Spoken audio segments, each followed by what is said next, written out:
हमारा अपना merchandise store आप लोग अवश्य विजिट करें। यहाँ पर आपको बहुत सारी नए ऑप्शंस मिल रहे हैं। ये देखिए, ये हैं 4 कलर्स में मंदिर वहीं बनाया है, और इधर है 4 कलर्स में अयोध्या, काशी, मथुरा, और साथ में और भी हैं आपके पास टी शर्ट ऑप्शंस। इधर है आपका शिव तांडव और इधर है ओम। हर रोज़ एक नया ज़ख्म, यह आपने सुना ही होगा। हमारी सस्ती शेरवानी बार बार कहती है कि हर रोज़ एक नया ज़ख्म। तो अभी 22 तारीख को राम लला की प्राण प्रतिष्ठा हुई और आज है 24, और आज एक नया ज़ख्म आ गया। वो नया ज़ख्म क्या आया कि डिस्ट्रिक्ट कोर्ट वाराणसी ने ये कह दिया कि जो ASI की रिपोर्ट है उसको सार्वजनिक किया जाए। पक्षकारों को ये पूरी उन्होंने अनुमति दे दी कि वो जो नॉर्मल प्रक्रिया, जो सामान्य प्रक्रिया होती है कॉपी लेने की, उसके तहत वे उसकी पूरी कॉपी ले सकते हैं।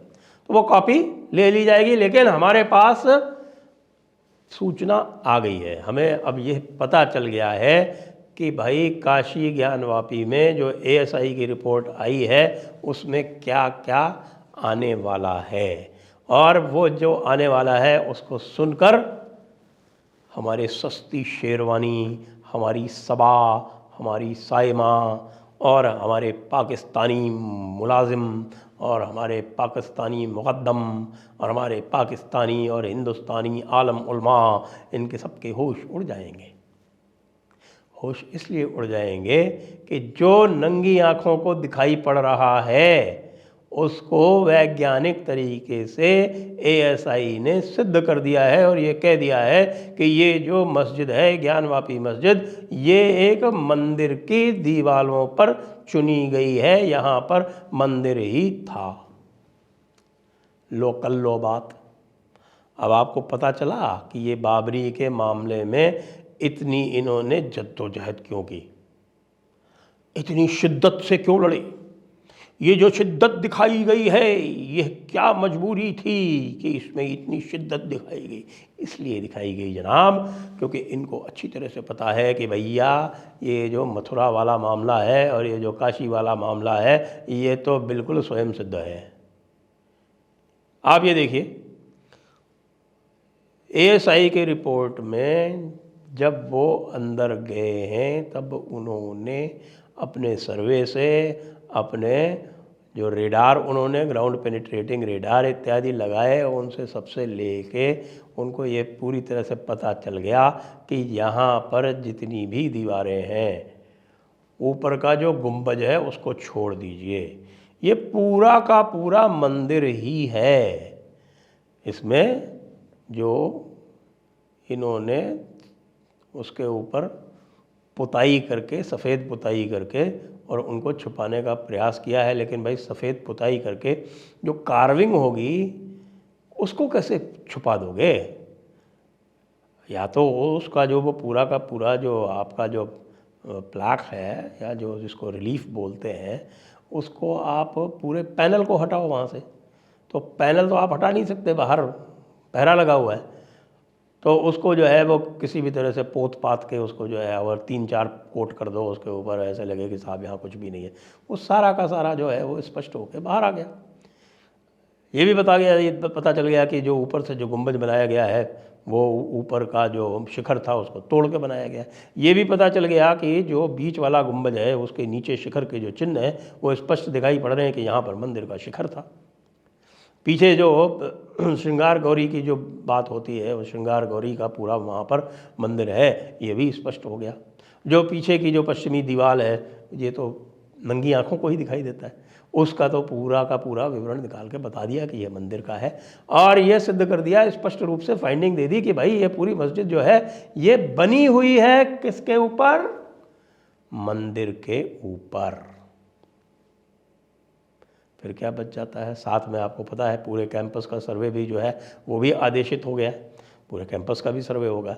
फिर आपको ये भी पता है कि जो वहाँ पर जो शिवलिंग मिला है उसका सर्वे जो है वैसे तो रुका हुआ है सुप्रीम कोर्ट के आदेशों के अंतर्गत, लेकिन जब यह रिपोर्ट बाहर आ जाएगी पब्लिक को मिल जाएगी। उसके बाद क्या होगा, क्योंकि ये भी बताया गया है कि किसी भी तरह की कोई भी शर्त नहीं लगाई गई है पक्षकारों के ऊपर। उनको जो रिपोर्ट मिलेगी उसको वो सभी से शेयर कर सकते हैं। आपके पास पूरी की पूरी रिपोर्ट आ जाएगी। मैं तो आपको एडवांस इन्फॉर्मेशन दे रहा हूँ ना, क्योंकि हमारे पास सूत्र हैं जो बता सकते हैं कि इस प्रकार की एडवांस इन्फॉर्मेशन आ गई है। अंदर कलश मिल गए, अंदर घड़ियाल मिल गए, अंदर आमलक मिल गए, अंदर जो कुछ भी आप सोच सकते हैं, जो एक भारतीय पुरातत्व के मंदिर में, नागर शैली के मंदिर में जो कुछ भी होता है वो सब वहाँ मिल गया है। देखिए प्रॉब्लम क्या थी, जो मैं आपको कह रहा हूँ कि बाबरी मस्जिद पे इतना इन्होंने रेजिस्टेंस क्यों किया, इतना प्रतिरोध क्यों किया, क्योंकि इनको ये पता था कि जो बाबरी वाला जो ढांचा है वो नीचे छुपा हुआ है, वो ऊपर नहीं दिखाई पड़ रहा। ऊपर उनको जो बाबरी का ढांचा है वो पूरी तरह से वो जिसको कह सकते हैं कि मुकम्मल था, लेकिन उसके अंदर भी जो खंभे थे, जो उन्होंने मटेरियल यूज़ किया था मंदिर तोड़ के, वो 77-78 का जो सर्वे हुआ था उसमें जो के मोहम्मद जी कहते हैं बार बार, वो उन्होंने जाके देख लिया था और ये कह दिया था कि भाई ये इसमें जो है वो मंदिर का मटेरियल यूज़ किया गया है। इसका अर्थ यहाँ है कि यहाँ पर कोई मंदिर था, उसको तोड़ा गया है।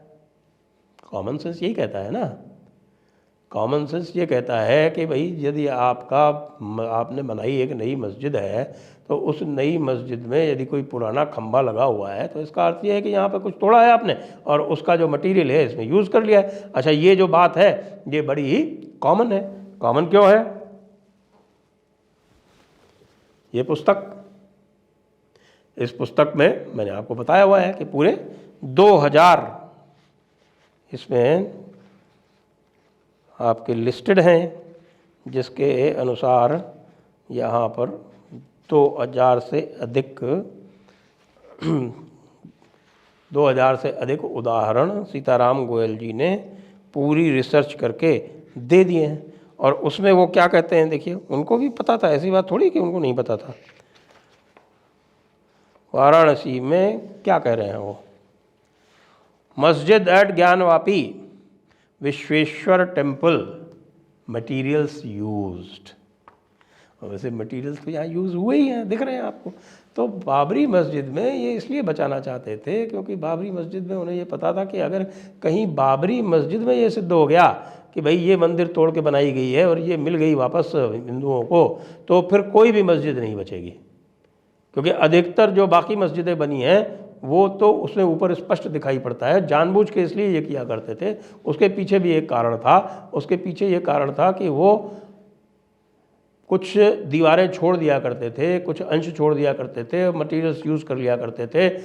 वो इसलिए कि हिंदुओं को लगातार अपनी कमतरी का एहसास वो दिलाते रहें, लगातार हिंदुओं में एक हीन भावना का संचार करते रहें। क्यों? क़ुव्वतुल इस्लाम का जो सिद्धांत है, जो मैंने आपको फतावा आलमगीरी के माध्यम से कई बार बताया है, जो मैंने आपको अहमद सरहिंदी के जो उनकी जो ख़तो किताबत है उसके माध्यम से कई बार बताया है कि ये फ़िलॉसफ़ी है कि आपको लगातार ह्यूमिलिएट करना है। क्यों करना है? क्योंकि बड़ी किताब ऐसा कहती है। कहाँ कहती है? सूरत तौबा 120, सूरत तौबा 123। और आपको पता होना चाहिए ये है 9th चैप्टर कुरान मजीद का। तो ये 9th चैप्टर में ये बिल्कुल स्पष्ट लिखा हुआ है कि आपको पूरी तरह से दिखाना है इनको कि you are harsh towards them, that you are humiliating them. उनको ह्यूमिलिएट करना है, उनके साथ हार्शनेस रखनी है। ये दिस इज़ अ कमांडमेंट, ये कमांडमेंट तो हर एक को फॉलो करना है। तो इसलिए ये किया करते थे जानबूझ के। और ये अकेला नहीं है, देखिए वाराणसी की जो लिस्ट है उसमें मस्जिद एट पंचगंगा घाट, किरीट विश्वेश्वर टेम्पल, इसकी भी यही स्थिति है। मस्जिद and Dargah of Syed Fakhruddin Sahib Alvi, ये भी एक मंदिर को तोड़ के बनाई गई है। मैं काशी की बात कर रहा हूँ, वाराणसी की। बिंदु माधव मस्जिद, अब आप सुनिए, बिंदु माधव मस्जिद, यह बिंदु माधव मंदिर था कन्वर्टेड बिंदु माधव टेम्पल इनटू बिंदु माधव मस्जिद, मस्जिद एंड मज़ार एट बकरिया कुंड, यहाँ भी यही काम किया, और अढ़ाई कंगूरा की मस्जिद इन आदमपुरा, दरहरा मस्जिद, मज़ार ऑफ लाल खान एट राजघाट। ज्ञानवापी आ गई। अभी बिंदु माधव भी बहुत एक महत्वपूर्ण मंदिर है। अब अगली बात उसके साथ आरंभ होगी। ये मामला अब रुकने वाला नहीं है। मथुरा आपको पता है हाई कोर्ट में ट्रायल आरंभ हो चुका है, और मथुरा का जो निर्णय है वो इससे पहले फाइनल होगा। क्यों? क्योंकि काशी में तो अभी हम डिस्ट्रिक्ट कोर्ट में ही हैं। डिस्ट्रिक्ट कोर्ट में जब ट्रायल चलेगा उसके बाद जो भी निर्णय आएगा उसके बाद वो जाएगा हाई कोर्ट, और फिर हाई कोर्ट से वो मैटर आगे जाएगा सुप्रीम कोर्ट। लेकिन मथुरा का तो ट्रायल हाई कोर्ट में ही चला गया पूरा का पूरा पहले से ही। तो 2 स्टेज उन्होंने क्रॉस कर ली। वाराणसी में एक ही स्टेज क्रॉस हुई है, एक स्टेज पीछे है वो मथुरा से। तो मथुरा का निर्णय पहले आएगा, इसका बाद में आएगा, और जो पूरा का पूरा जो प्लेसेस ऑफ वर्शिप एक्ट है वो एक तरह से अब निरर्थक हो चुका है, क्योंकि सुप्रीम कोर्ट ने भी ये कह दिया कि भाई कैरेक्टर तो डिसाइड करना ही पड़ेगा। तो एक और आपकी विजय पर आपको बहुत बहुत बधाई कि रामलला आ चुके हैं। काशी मथुरा बाकी है, बिल्कुल आएंगे। भोला भंडारी भी आएंगे और केशव देव भी आएंगे। जय हिंद, जय भारत, वंदे मातरम, जय महादेव, जय केशव देव।